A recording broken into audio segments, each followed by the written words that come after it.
Hello everyone, and welcome to another Fallout 76 Weapon Spotlight. Today, we're going to take a look at an intriguing weapon. We've got a Bloodied Black Powder Pistol with 33% VATS hit chance and faster reload. Basically, if there's a Black Powder Pistol in this game that can be a good weapon, it's going to be this one. So we're going to take it out, we're going to take it for a spin and see how we do. Remember, if you like videos like this and you want to see more, be sure to go ahead and subscribe, hit the like button, leave a comment. There's always a lot more to come on the channel. And as I do with all of my weapon videos, the first thing we're going to do is take a look at the weapon and the build, and then we'll jump into the testing action. So for those of you who want to see all the build information, that's going to be coming right up. For those of you who just want to jump ahead, you can do that. I've put timestamps in to make that easy. All right, enough chit chat. Let's take a look at the weapon itself. And here it is, a Bloodied Black Powder Pistol with 15% faster reload and plus 33% VATS hit chance. Our mods are none because, at least to my knowledge, there are no mods available for the black powder weapons in the game. So that makes that part nice and simple. But we can take a look here and see that we're doing 410 damage. So exceptional damage with a weapon like this. That's not going to be a problem. Faster reload does help alleviate one of the big problems with the weapon, which is the fact that it loads very, very slowly, and you have to do it in between every shot. VATS hit chance, the advantage there is it's going to make it easier for us to target weak spots, and it effectively gives us a little more range. And I'm going to try to use that to my advantage. Essentially, what happens is, even though we're farther away than our range should allow, because we've got an increase in our VATS hit chance, we should be able to hit anyway. And I'm going to take advantage of that by trying to use stealth. One of the other drawbacks to a weapon like this is it's very loud. You can't suppress it, so it's very difficult to use it in stealth. So my goal here is to try and maintain a little bit of distance where possible. There are certainly some places like the golf club where we're not going to be able to do that, but we're going to try to do that a little bit and see if we can use some of these effects to our advantage. Let's go ahead and take a look at mutations. This character is my pistol build. So normally it's a high intelligence build. I use it to grind XP during the seasons. That's really what it's all about. But we can take a look at the mutations here. We've got Adrenal Reaction, which is going to give us additional damage at low health. Bird Bones and Marsupial, so we can jump high and land softly. It also gives us additional agility, which will make sneaking a little bit easier. Carnivore, so meat is more beneficial. Eagle Eyes for additional perception and better critical damage. Egghead for more intelligence, which yields more XP. Healing Factor, so I can heal up in between fights. Scaly Skin for a little extra damage and energy resistance. And Speed Demon, so we can move and reload faster. Moving on to legendary perks, you can see that I start off with Ammo Factory as always. I am not a fan of grinding or farming for materials, so any perk that's going to make it easier for me to make ammo is my friend. That's on all my builds. You may or may not do it that way, but I like to do it that way. Follow Through is our second legendary perk. What that does, after we land a sneak attack, it makes our enemies take additional damage. So that can be pretty significant. My hope is that we can do that successfully on some of the tankier enemies and take advantage of that. We'll see how that goes. Legendary Luck allows me to take more VATS critical perks so I can max out my luck stat.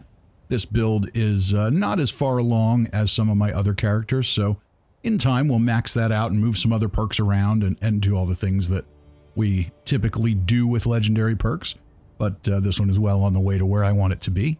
After that, we've got Legendary Perception. That allows me to take a couple extra perks in Perception, and one of those will be Tank Killer because that now works for pistols and allows us to max out Concentrated Fire. So there's a couple of good perks to take in there, even though it's not absolutely vital for a pistol build. But there's a few I like there, so no sense in ignoring that. Then we've got Legendary Endurance, again for more endurance perks. For most pistol or commando or stealth-based builds, you kind of ignore endurance, so this allows me to take a couple extra cards there, and we'll go over those momentarily. And then at the end, of course, I have Legendary Charisma. Remember, this is not how you want to do Legendary Charisma. This was a mistake on my part, and it's one I'll be paying for some time.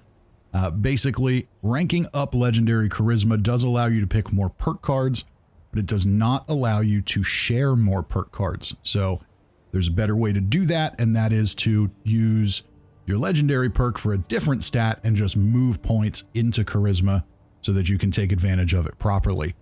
But alas, we are where we are with it.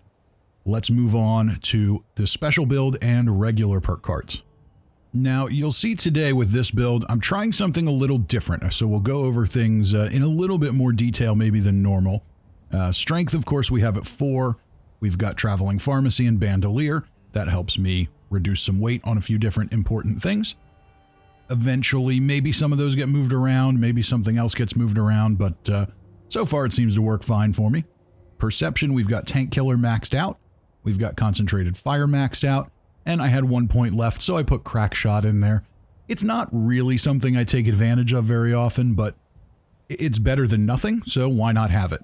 Under Endurance, I've got Radicool, so that I have more strength at low health. And not so much at low health, but when I have high rads, which is how you gate your health. Revenant is going to give you a 50% damage boost when it's maxed out if you're revived by another player. Today, that's not going to do anything for us, but in normal gameplay, Queen fights, Earl, things like that, you're going to get revived from time to time, so that's not a bad perk to have. And then I've got 1 point of Fireproof because once again, why not? Might as well have something there. Charisma, we've got at 7. I've got 3 points in Tenderizer and 4 in Lone Wanderer. The important one today is Lone Wanderer. I am going alone, I'm not on a team, so Lone Wanderer is going to help me take less damage if I do get shot at, and I also get better AP regeneration, which is also good for VATS. Tenderizer does help us do a little more damage on repeat attacks, but most things we kill today are going to die in one shot. I'm pretty confident of that. So that's not going to play a huge role in anything we do today. Intelligence is maxed out at 15. That's not necessarily something you need to do for a pistol build, but for my build, where my goal here is to generate as much XP as possible, that makes sense. I've got Nerd Rage, so I do more damage at low health. Demolition Expert, so when I use an explosive weapon, I get more damage out of that. Gunsmith, so my guns don't break as fast. Scrapper, so I get more steel. And I've got 1 point left over, so I might as well stick something in there, and that's Hacker. Remember, the point of the intelligence here is to generate XP, not necessarily to get the best perk build. Under Agility is where we're doing things a little bit differently today. So this is a single shot pistol. Gunslinger would be the perk card to use to boost its damage. However, this weapon already does extremely high damage. It's also bloodied, so we're getting a boost from that, and we're getting a boost from Adrenal Reaction. So the way damage bonuses stack now, we're getting diminishing returns there. So using those perk cards would give me a little more damage, but it's not going to be crazy. So I had to ask myself, is there something else that I can use to maybe take more advantage of different things or have a little bit of more fun with the weapon? And my choice here was to double down on Sneak. Typically, if you're running a stealth build with unyielding armor at low health, which I am, you don't really need Sneak in here, but you're also usually using a suppressed weapon. Today, we're not. So my goal here is I want to be as sneaky as possible so that I can get as many sneak critical shots as possible instead of taking just a tiny bit more damage. That will also ideally help keep me safer because this is not a weapon that shoots fast. So you fire one shot and you're reloading, and if you're detected, your enemies are going to be on you and you're low health. So it's kind of a combo of survivability and damage. We're going to see how it does. And then I put Modern Renegade on here. Gives pistols more hipfire accuracy and a chance to cripple a limb. I figure, hey, maybe if we do get detected and something doesn't die right away, maybe we can slow it down, or maybe we need to use hipfire accuracy and that'll help. We'll see. We'll cross all those bridges as they come, but we're going to see how the weapon does. It's a bit of a unique approach. And then of course we've got Escape Artist, so that if and when we do get detected, we can run away, get to cover, get back in the fight, and be stealthy again. Under Luck, we've got that maxed out. Of course, I've got Class Freak and Starch Gene, so we can keep our mutations and reduce their negative effects. Bloody Mess is going to give us a little bit more damage. Serendipity is going to help us avoid damage at low health. And then I've got a bit of a mix of perks that'll help me get more chances at VATS criticals. So again here today, this is a weapon that does a lot of damage inherently. We don't need the critical damage as much as we need the guaranteed hits that VATS criticals generate. So we're going to kind of bank on that a little bit. Okay, enough chit chat. Let's go kill something. We're going to start today at the Whitespring Golf Club as we usually do. And this is going to be the toughest location to do with this weapon. Let's take a look. All right, now normally I sneak in that side door there, but today we're going to do it a little bit differently. I want to kill off as many things that might come running up on me out of nowhere as possible. So we're going to take out the ghouls outside first.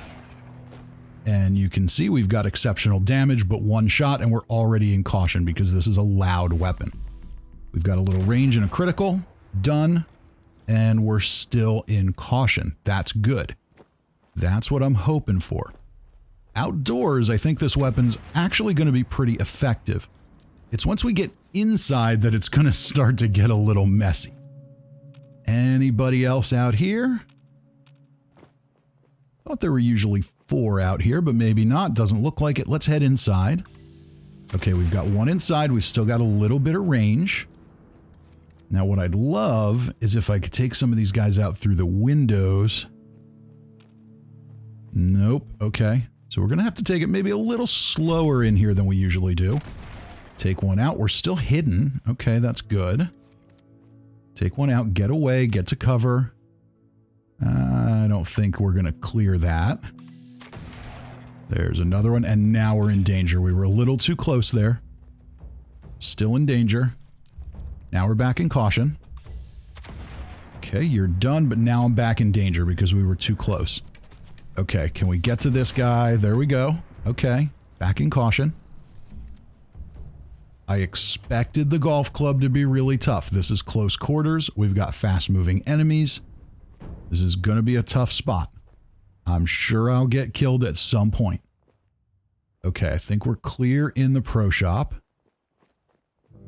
Now, what else do we have here? Now I want to clear out this area. Still in caution. Okay, we've got one more. And that VATS hit chance is really helping us with the headshots. And that's really the key is if you can kill your enemy in one shot, then that really helps you stay hidden. Okay. Caution meter's going down. It's getting tighter. You're gone, and now we're in danger again. Back up a little bit. Use escape artist. Goodbye. Okay. So far, so good. There should be at least one more back here, and I am being a little more cautious than usual. We're going to use a grenade here and maybe try and draw them out. There we go. Look at that. Look at all that damage, but they're on me. Oh no, they're on me. I'm stuck in a reload. There we go. It was bound to happen at least once. All right, we'll make our way down the stairs from the front here, and it looks like I did manage to kill them all. So that's good. I picked up my loot. But we still have to clear the upstairs. Let's head on up and see what kind of mess we can make. Okay, so now these guys are still laying down where they normally are. We're going to see if we can lead them out the door here a little bit and get a little bit of range. All right, one down, but now we're already in danger. They're going to chase me out here, and this is the problem with this weapon, is if we get mobbed, we are in big trouble. Where are they? We're in danger. Take those chimes. I hear them. I hear them running around somewhere. They're not in there. Where'd they go? Oh, there's one. And either a miss or no VATS hit registration. There we go. Okay, and we've got radworms because we were breathed on by a ghoul. And we need to get away. Ooh, okay, cool. Good shot. Even in danger with the VATS headshot, we do really well. Okay, or can we do it again? No. The reload is just too slow.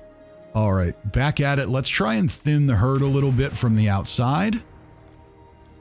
Now, I did take a couple of those ghouls down before they got me. I don't know. We might actually be clear here. There were a lot that came running out. There's nobody left downstairs. I'm fairly certain we got everybody on the left. Anybody left in here? Okay, we got one. Oh no, we still got a bunch in here. Okay. 2 deaths so far. We'll see if we get any more. Might as well finish you off while I got you in my sights, and let's run outside. And I'm getting stuck on things. That's not good. We don't want to get stuck on things. This is the problem here. This weapon is a slow reload. If you start sprinting in the middle of it, your reload resets. And there's VATS not registering. Oh my. Okay, let's get away, get away, get away, get away. Can I jump up on there? Yeah, but I can't stay. And we got a whole mob of ghouls here. Oh, this is ugly. All right, making our way back around that corner, our ghoul friends seem to be gone. But we've got a Yaogwai here. All right, and another VATS failure, and we've got a moonwalking enemy. Okay, did the bears kill the Did the bears kill the ghouls? Is that what happened here? Was there another one? I thought I saw another one. Here, we're still in caution. There's something else running around here. I would think the ghouls would still be around. I don't see their corpses, but... Oh, 2 Yaogwai. Okay, so that's probably what happened. They probably ran at that, and the bears killed the ghouls. But 2 shots on a level 100 Yaogwai, that's not shameful. Let's head to another potentially troublesome area in the deep. All right, catwalk to Kami Land time, and the liberators are going to start falling down. We'll take them out with 1 shot, but we're not going to stay in caution very long. There we are, already in danger. We're going to back up. Okay, and my health is low, and this is the problem. I could stim or I could reload. Okay, we're good. We'll stim up. Still in danger. Stand up, crouch down, and you can see the danger starts to go away. That's Escape Artist kicking in. We'll wait till we're back in caution, and we'll head back up to the catwalk. Here we go. Now, ideally, you want to wait till those brackets are a little further apart. Okay, so we didn't have that much damage there, even with a critical, because the range was just too far. And that's another failed hit. Okay, so far so good. We're in danger again, but nothing is right on top of us. We'll take advantage of Escape Artist again. And we're back in caution. Let's move back up the catwalk, and we're automatically in danger again. So something is spotting us right away. That means something needs to die. Okay, where's the something that needs to die? Okay, now we're back in caution. So something's got line of sight, and I bet it's that Kami down there. Well, now he's dead, so hopefully that solves our problem. This was going to be probably the most challenging part of the deep, is this catwalk. Because there's a lot of things that can see you from a distance here. You're walking past these lights, and when you're right next to artificial lighting like that, that decreases your stealth. And now we've got liberators coming. Okay, back in danger, but I think we can take this one out. Very good. We've got missiles being hurled at us. We've got another dead Kami. Stim up. And is that a liberator behind me? It is. Okay, so the weapon itself, damage-wise, is great. If you want a weapon that'll kill things in 1 shot, this one will definitely do it. But it is very, very slow, so you've got to be really, really smart with how you proceed, which is kind of fun. It's, Fallout 76, once you've been playing it for a while, can be exceptionally easy. So a run like this where I kind of have to think things through a little bit and be a bit more cautious than normal and take my time, there's something kind of fun about that. We should have a missile sniper. Okay, he's living in the ceiling, in the wall. All right, well, I don't know how else we're going to get him, so we're just going to... oh, there he goes. How you doing, buddy? Not so good anymore. Okay, let's head around to the back. We should have 2 back here. All right, here we go, and there's another headshot. And look at that, 1473 damage on a sneak headshot. We'll take that every day of the week. If only you could have a suppressor on this. Power Armor Commander with a critical 1134, so his armor definitely did some work for him, but not enough to keep him alive. Let's head on inside. So we'll see how they are inside here. Sometimes there's a bunch of them as soon as we walk in. Sometimes they're hiding upstairs. We'll take one down. Head on into the reception area. Where you at? I see you hiding there. Come on down and sit at the desk. Welcome me to your secret military base. And that looks like everybody downstairs, so they must all be congregated upstairs. Sometimes if you're loud, they will open that front door and come streaming out before you get to the building. But that door was closed, so that's not what happened this time. Yeah, there they are. They're all bunched up there. Okay, we'll just wait down here for you. No problem. Goodbye. It is a very satisfying weapon to use. It feels powerful. It sounds powerful. It looks powerful. Throw a grenade, try and draw some attention.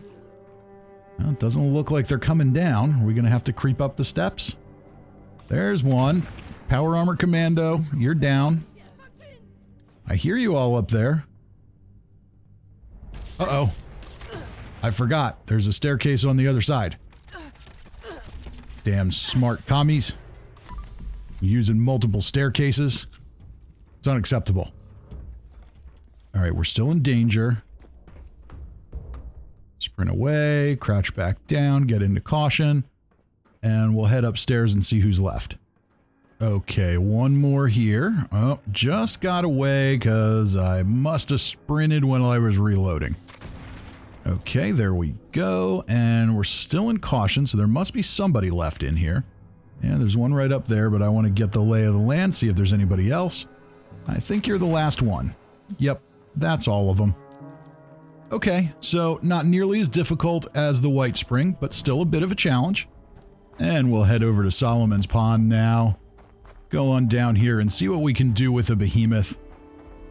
And I think this is where this weapon is going to do well. We're going to be able to maintain some range, land a sneak attack, take advantage of follow through. Now we've got a critical. Can we use that on the head?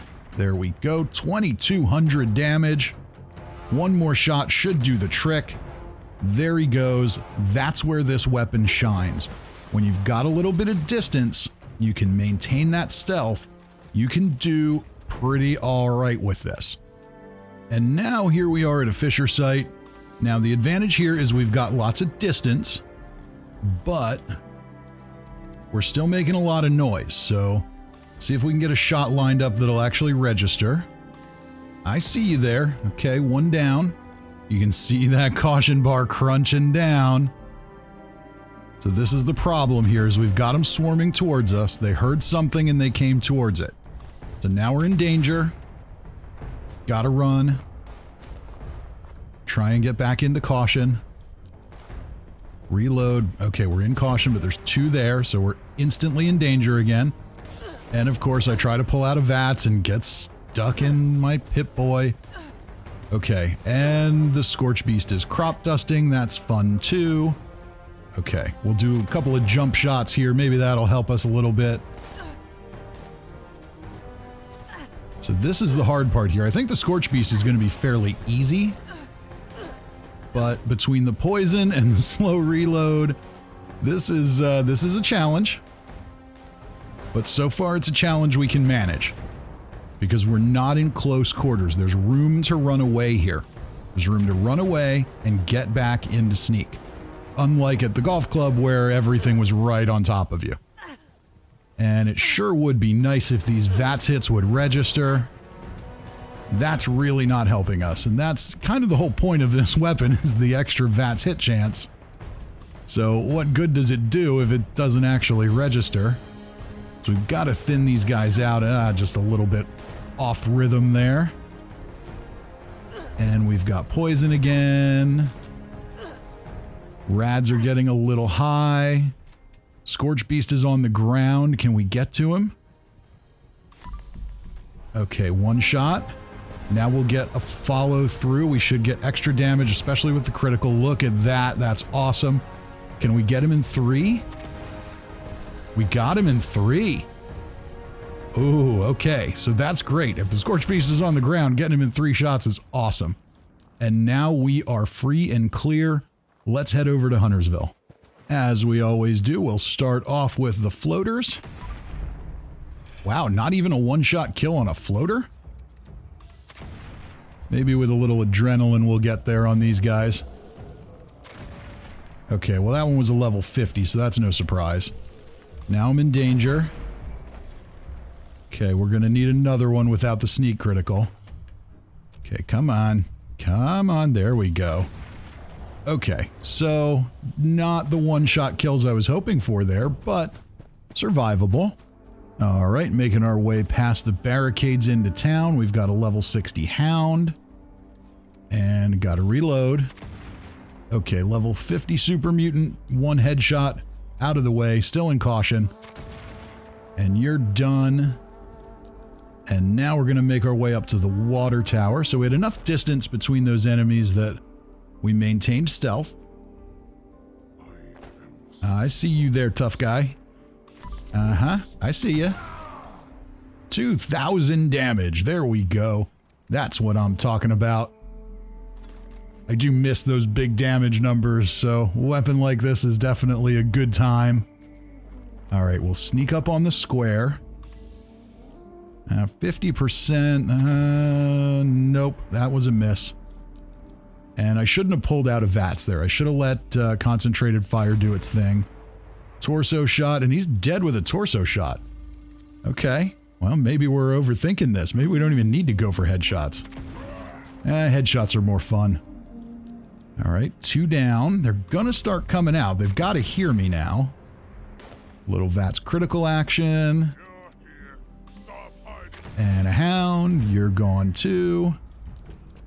Okay, back in danger. Let's get out of danger.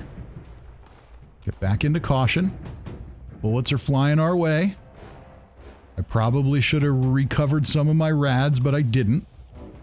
Uh-oh, and we sprinted away, so we canceled the reload. I hate that. That drives me insane with this weapon. Any slow-firing weapon like that, that just makes me crazy. Alright, and out of rhythm again. Come on. There we... No. No hit registration. Almost dead. There we go. Another death. This one, I don't blame on me. This one, I blame on VATS. Alright, we're heading back into the square from the other end of town. This time we got him. There's still at least a couple hanging around here. I think the ones in the hardware store are still there. Yeah, there's one hanging around there, and a legendary in 1 shot. Thank you. Vampire's meat hook. Only 1 star, and the meat hook isn't any good anymore anyway. Okay, so now I hear another legendary. Alright, cool. So these are probably the 2 hanging out upstairs. I'm sure the ones downstairs came running out after us. See, we can do a little jump shot kill there. And we're still in caution. Because we've got some things blocking line of sight. That's good. Got to line this up a little bit. And we went into danger as we shot, so we didn't get the sneak critical. But now he's dead. Alright, pick up that garbage legendary. There's a little more script. We'll head north on our way out of town. We've got another super mutant here. There's usually another hound here too. Just a little level 50 guy. That's no problem. I don't see the hound. Grab those caps. And we'll head down to the barrier at the other end of town. There's usually one more up here. There he is, kind of blocked a little bit. I'm just going to VATS around a little bit to see if that hound is here, because they love to sneak up on me and bite my head off when I don't expect it. But I don't see him. All right, little hip fire, torso action, done. No hound in sight, so let's talk conclusions. So the big question on everyone's mind will be, is this weapon good? And the answer is, it's complicated. It's good in the sense that it does a lot of damage. If you are not a sneaky person and you just want something that hits hard, maybe a full health build would be better with a weapon like this, even though you're going to sacrifice some damage, but it's hard to say. So the advantage here is you get a lot of one-shot kills, especially if you're targeting heads, and the increased VATS accuracy really helps with that. From a legendary effects perspective, the weapon's really good. It does a ton of damage, it gives you better VATS accuracy, it does reload a little bit faster than the average black powder pistol does, but the downfall of it is that it is a black powder pistol and it takes 10 years to reload it in between shots. If you get detected and you have to run away and you're in the middle of a reload, which you will be because you have to reload it after every shot, it's going to cancel your reload. It can be frustrating. VATS in 76, while it has definitely improved over the last couple of updates ago, they did some fixes to it. It's improved, but it's still not perfect. And with a weapon like this, if you're using it in VATS, you really need VATS to be perfect. If you're shooting and hitting your target and that hit doesn't register and that target's getting close to you, you're as good as dead. We saw that here in Huntersville. So that's the drawback to the weapon. If you're looking for something that's challenging, that can maybe change up your gameplay a little bit, add a little bit of spice to your Fallout 76 gameplay, then this might be a good solution for that. It's a little more difficult to use. You've got to plan things out a little more. As I played with the weapon for a little bit more time, I got a little more comfortable with it. I got a feel for kind of what worked and what didn't. So I feel like if I use this a lot, I might get pretty good with it and I might enjoy it. But if I'm looking for something that I can just pick up and use, do a ton of damage with, and have a good time with, that's probably not this weapon. If you want something for a challenge, then you could have a lot of fun with this. So those are my thoughts. What do you think of it? Do you use black powder weapons in your game? Do you enjoy them? Do you find them challenging? What is it about them that you like? Is it just the look? Let me know in the comments. And besides that, if you like the video, hit the like button. And of course, as always, be sure to subscribe. If you never want to miss anything I post, be sure to follow me on Twitter as well. I'm starting to post more on there. So you'll hear about all the live streams and everything there. And with that, ladies and gentlemen, we're going to wrap this one up. It's a bit longer than usual because we took a little more time getting through it. I do hope I see you next time. Until then, I'm Fisty McRib.